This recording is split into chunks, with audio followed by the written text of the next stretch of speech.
Welcome back to our channel, your premier destination for the most profound and detailed explorations of the captivating drama unfolding in Genoa City. Today is a magnificent day to delve into the labyrinth and webs of deceit, desperation, and survival that continuously redefine the lives of our beloved characters.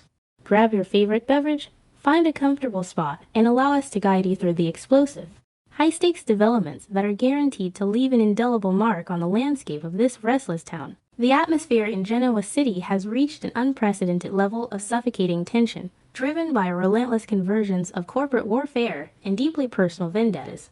Phyllis Summers finds herself backed into the most perilous corner of her entire life, desperately attempting to outmaneuver the ruthless machinations of Victor Newman. Victor's deployment of a highly sophisticated artificial intelligence program has successfully fabricated a mountain of damning evidence against Phyllis, threatening to obliterate her control over the Summers conglomerate and send her to federal prison. In a state of absolute, primal panic, Phyllis made the reckless decision to fire her longtime confidant and brilliant attorney, Michael Baldwin, severing her only tether to legal salvation. Driven by sheer desperation, Phyllis resorted to the unthinkable, kidnapping the amnesiac Matt Clark and holding him hostage in a luxurious suite at the Grand Phoenix, intending to weaponize him as the ultimate bargaining chip against the Newman family. However, Phyllis fundamentally underestimated the unpredictable, chaotic force of nature that is Patty Williams. Patty's entire existence has been defined by a tragic cycle of fractured realities, profound emotional trauma, and intensely obsessive attachments. Following her recent, devastating rejection by Jack Abbott, who chose to prioritize his fragile reconciliation with Diane Jenkins, Patty's shattered psyche demanded a new focal point. She required a new broken vessel to nurture, control, and ultimately save. The discovery of Matt Clark's captivity provided the absolute perfect opportunity for Patty to transition from a discarded, heartbroken lover to a triumphant, righteous savior. Driven by a manic, toxic fury over Jack's betrayal, Patty redirected all of her obsessive energy toward the Grand Phoenix, determined to execute a rescue mission that would validate her distorted sense of heroism. The Grand Phoenix Hotel, a gleaming symbol of modern luxury and corporate elegance, served as the deeply ironic setting for this dark, clandestine captivity.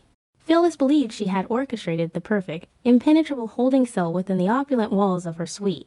She assumed that the isolation of the room, combined with her strict control over who entered and exited, would guarantee Matt's absolute subjugation. Yet, this hubris blinded Phyllis to the vulnerabilities of her own fortress. She failed to account for the desperate ingenuity of a woman who operates entirely outside the boundaries of logic and reason. Patty Williams did not need to breach a fortress with force. She merely needed to exploit the human element that keeps the Grand Hotel functioning. With a chillingly calm determination, Patty executed her infiltration by targeting the weakest link in the hotel's security apparatus. She approached an unsuspecting hotel maid, utilizing a substantial financial bribe to secure the ultimate prize, a master key card that granted unrestricted access to Phyllis's private suite. The transaction was swift, silent, and defined by a mutual understanding of discretion.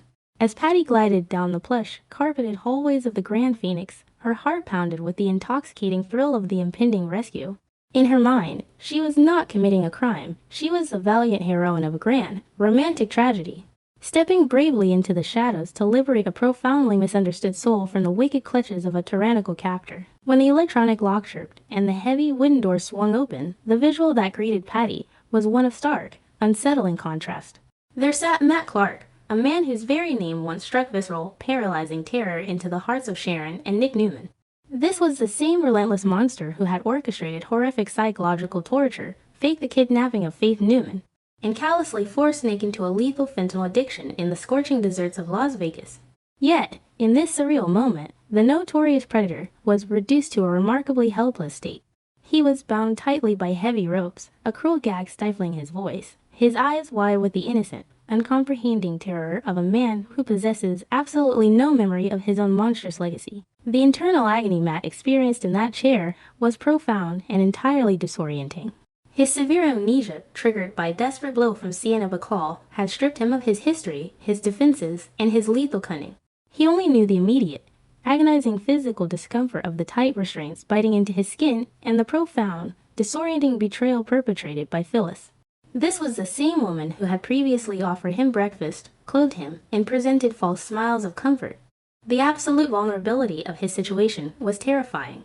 His mind was a terrifying void, an empty canvas that made him the perfect, malleable clay for a master manipulator like Patty Williams to shape and mold to her exact specifications. The physical act of the rescue was executed with gentle, deliberate movements that starkly contrasted the violence of Matt's past.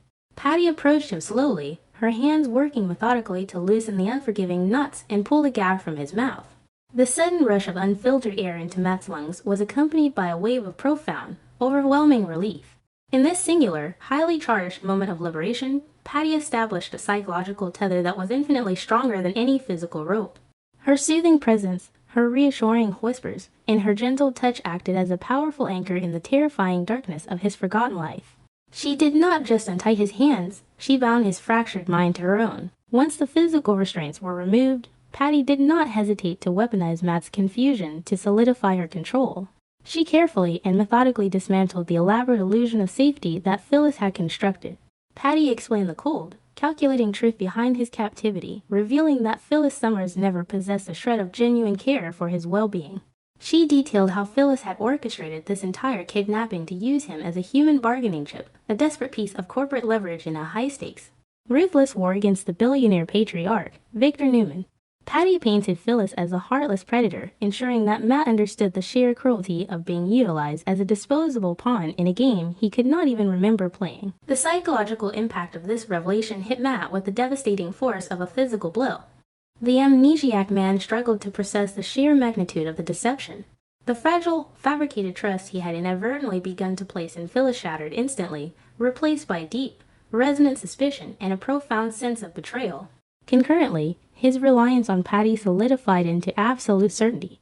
In his damaged mind, Patty was the ultimate truth-teller, the fearless savior who had risked her own safety to pull him from the wreckage of Phyllis's deceit. He looked at Patty not just as a rescuer, but as his sole protector in a world teeming with invisible, terrifying enemies. This newly formed alliance represents a breathtaking and terrifying alignment of Genoa City's most notorious, deeply damaged antagonists.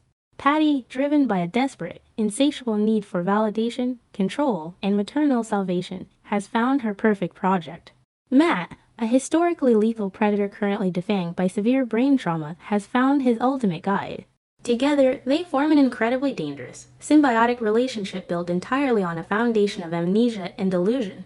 Patty feeds ravenously on his absolute dependency, while Matt relies entirely on her distorted, toxic version of reality to navigate a landscape filled with victims he does not remember traumatizing. As the final ropes fell away completely, a surge of adrenaline coursed through their veins. The anticipation of their escape charged the air within the suite. Patty whispered urgent, frantic instructions, her eyes shining with the manic, intoxicating thrill of their shared conspiracy. They were mere seconds away from executing a flawless vanishing act, preparing to slip out of the Grand Phoenix and disappear into the labyrinth and shadows of Genoa City. They stood on the precipice of freedom, ready to leave Phyllis Summers with nothing but empty restraints, a collapsed master plan, and the devastating realization that she had lost her only leverage against the Newman Empire. However, the illusion of their impending escape was shattered with catastrophic suddenness. The sharp, electronic chirp of the door's card reader sliced through the quiet tension of the room like a physical blade. The heavy wooden door swung inward, and the atmosphere instantly thickened with a suffocating, paralyzing dread. The adrenaline of the rescue evaporated, replaced by the crushing weight of an inevitable confrontation. The timing could not have been more disastrous, as the reality of their situation crashed down upon them, trapping all three individuals in a confined space charged with explosive hostility. There stood Phyllis Summers in the doorway, freezing in her tracks as she absorbed the nightmare unfolding within her private sanctuary. She had returned to her suite expecting to find her leverage secure, only to witness her entire, meticulously crafted master plan disintegrating before her very eyes. The sheer, primal horror that washed over Phyllis was palpable, etching deep lines of panic across her face. She was staring directly at the collapse of her only defense against Victor Newman's impending wrath. The woman who had arrogantly believed she was the ultimate puppet master suddenly realized, with terrifying clarity, that someone else had violently severed the strings. As an observer of this magnificent, deeply tragic tapestry, it is impossible not to feel a profound sense of awe mixed with a lingering, melancholic dread at the sequence of events. There is something deeply heartbreaking, yet undeniably fascinating, about watching two profoundly broken individuals like Patty and Matt find a twisted solace in one another, even when that solace is constructed on a fragile foundation of manipulation and forgotten sins. It evokes a genuine, visceral emotional response, serving as a poignant reminder that even the most terrifying figures in Genoa City are driven by primal, desperate need to be seen, valued, and protected.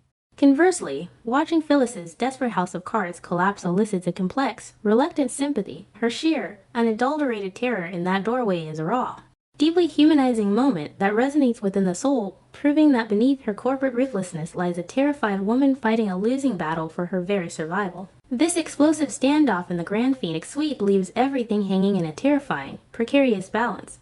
With Matt's trust completely severed and Patty standing fiercely as his newly anointed protector, Phyllis faces an impossible, potentially lethal confrontation without the vital aid of her recently fired attorney.